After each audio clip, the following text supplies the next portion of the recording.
On 24th March 1945, Winston Churchill stood alone at dawn, cigar unlit, listening to the distant rumble of guns. He was exhausted by war, burdened by alliance politics, and painfully aware that the Rhine now lay behind American armor. Across the Channel, Field Marshal Bernard Montgomery paced his headquarters. Uniform perfect, pride bruised by speed. George Patton had crossed the Rhine in 36 hours, tanks roaring forward. Plans shattered, egos inflamed. This was not just rivalry. It was about legacy, command, and whose victory history would remember. Churchill felt the empire shrinking, the war nearing its violent end, and his allies turning inward.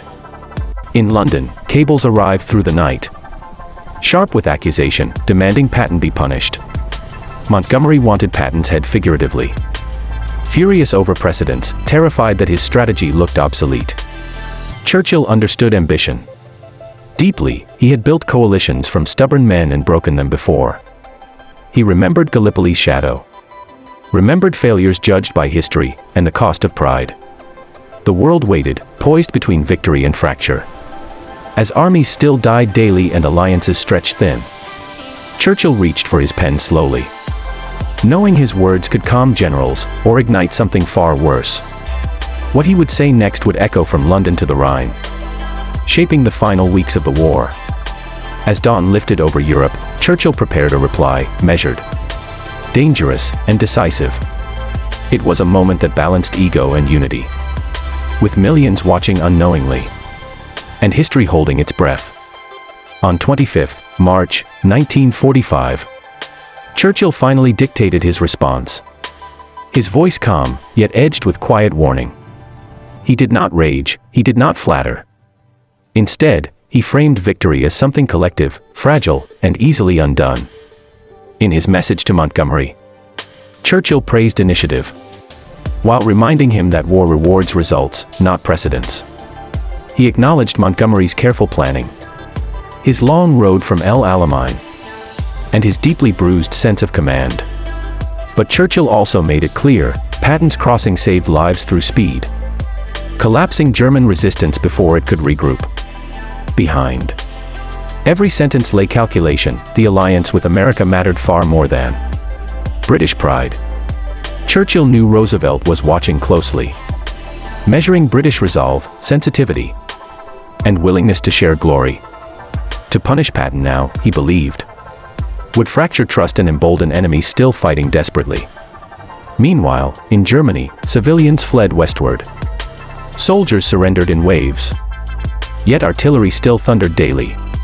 Churchill reminded Montgomery, subtly, that history favors those who adapt, not those who demand apologies. He invoked unity without sermonizing, emphasizing the final push, the cost already paid, and the lives still at risk. Montgomery read the message slowly.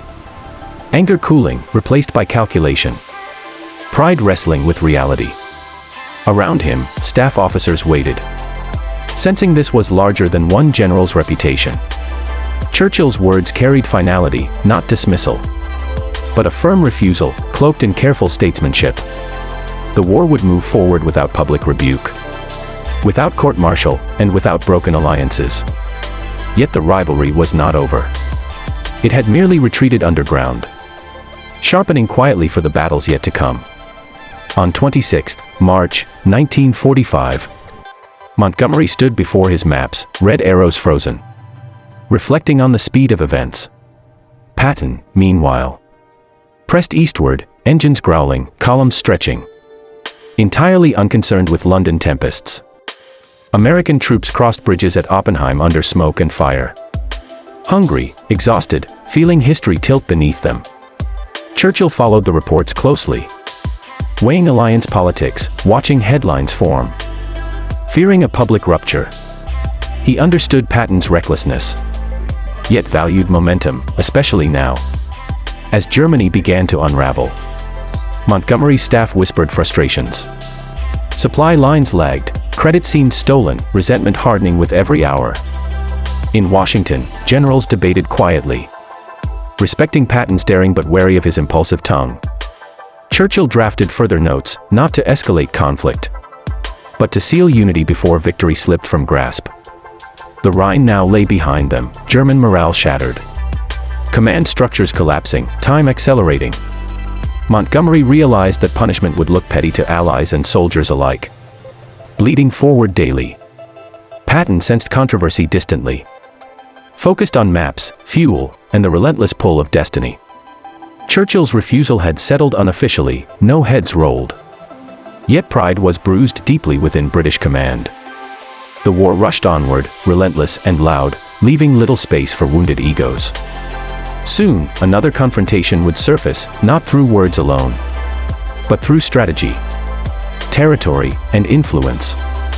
On 27th March 1945, Churchill faced Parliament. Composed yet carrying an invisible weight. He spoke of progress cautiously, celebrating Allied unity, avoiding names, and deflecting personal triumph. Behind closed doors, British generals debated relevance, fearing that American speed had rewritten the rules of command. Montgomery absorbed London's silence, realizing that restraint was now expected, not challenge. Across Germany, towns surrendered without a shot. Bridges fell intact, and resistance thinned hour by hour. Patton's columns thundered through Würzburg, civilians staring, sensing the war's end approaching with each mile. Churchill understood that perception mattered. Newspapers could inflame egos and undo months of careful diplomacy. He quietly urged correspondence to emphasize cooperation, not competition, shaping the narrative deliberately. Montgomery adjusted his plans subtly, prioritizing coordination, masking frustration behind professionalism. The alliance held, but tension lingered like smoke after bombardment, unseen, yet choking. Churchill monitored Stalin as well, aware that the Soviets watched Western fractures with eager eyes. Every mile gained westward also measured post-war influence, borders, and bargaining power. Churchill's refusal to punish Patton became precedent, speed rewarded, unity preserved, pride contained.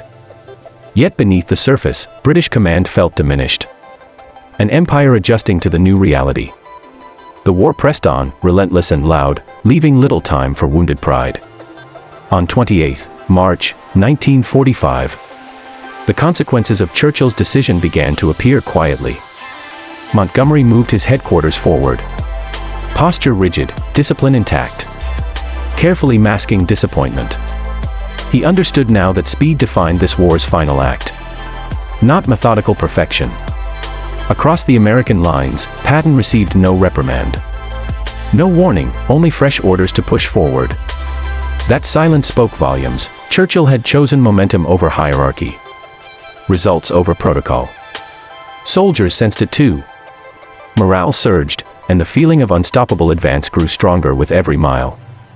Villages fell without resistance, white flags appearing as civilians, exhausted by years of terror, emerged cautiously.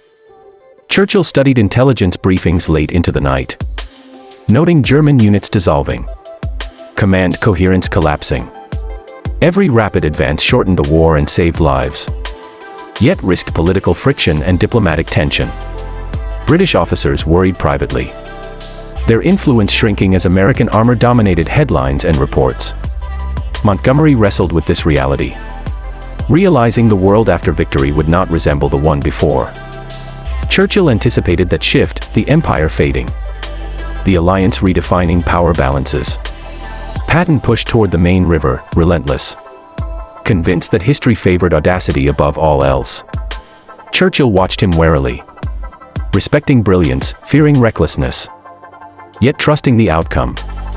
The rivalry cooled publicly, but inside both camps, lessons were being etched deeply into pride and strategy. Were no longer hinged on who crossed rivers first. It hinged on who shaped peace afterward. And Churchill knew that the decisions made in March would echo long after the guns fell silent. On 29th March 1945, the velocity of the war unsettled even its most seasoned architects. Churchill received maps showing American spearheads deep inside Germany, lines stretching dangerously thin. He worried quietly.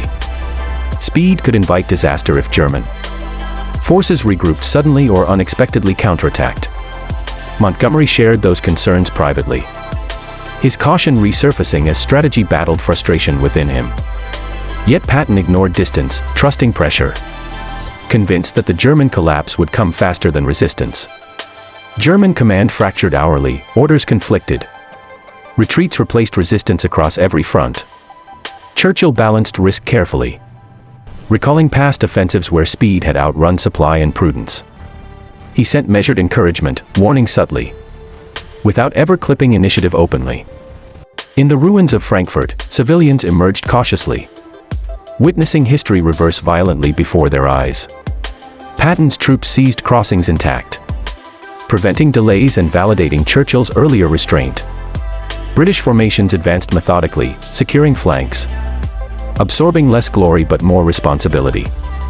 Montgomery accepted this role, stabilizer rather than spear, bitterness, yielding to necessity and pragmatism. Churchill monitored Soviet advances anxiously, calculating who would reach Berlin first and the political consequences. Every mile west mattered politically, not just militarily, shaping the balance of post-war power. Patton sensed this race intuitively, pushing harder, driven by instinct, ego, and an unrelenting sense of destiny. Churchill understood him as a double-edged sword, brilliant, volatile, yet indispensable.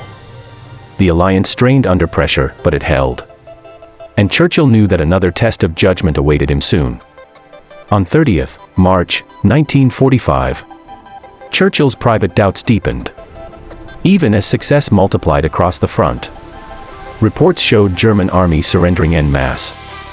Yet isolated pockets still fought with brutal determination. Patton's advance now embarrassed older doctrines, rewriting the tempo of war and shocking traditional command. Montgomery watched carefully, measuring outcomes, conceding that speed's brutal efficiency could not be ignored. Churchill sensed history turning, not just a war ending, but an entire era shifting beneath their feet. British influence waned visibly, as American logistics, manpower, and confidence dominated the headlines and reports.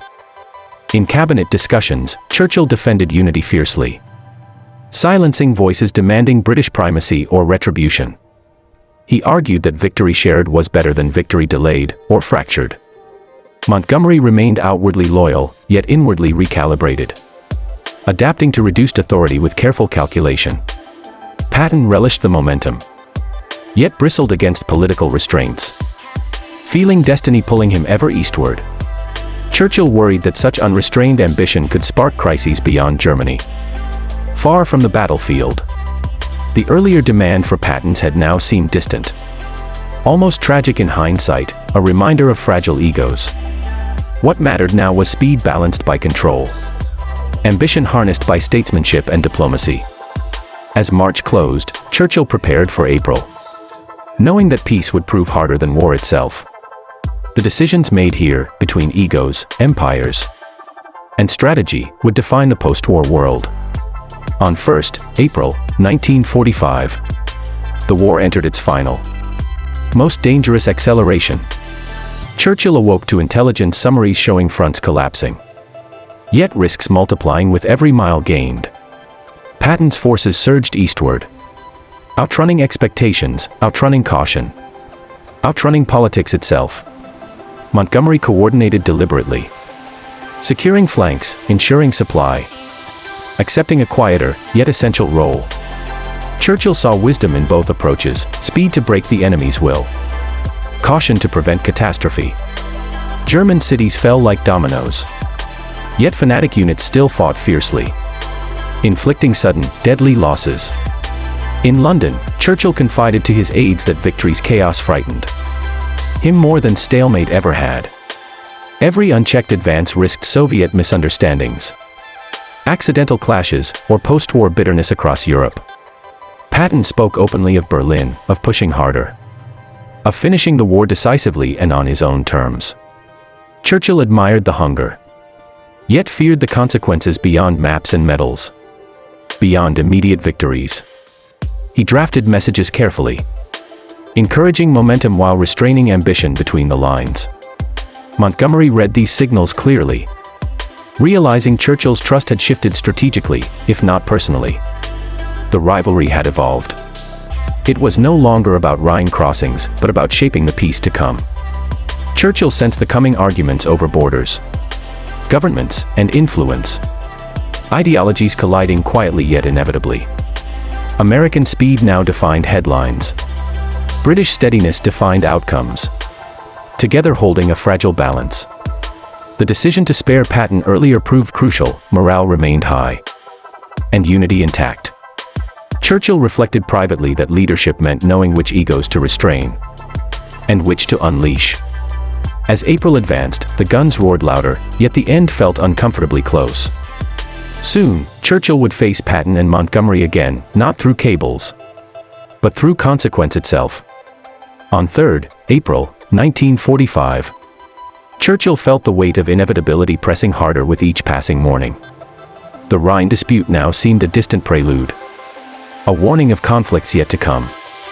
Patton's army surged toward Bavaria, their speed unrelenting. German resistance dissolving unevenly in their path.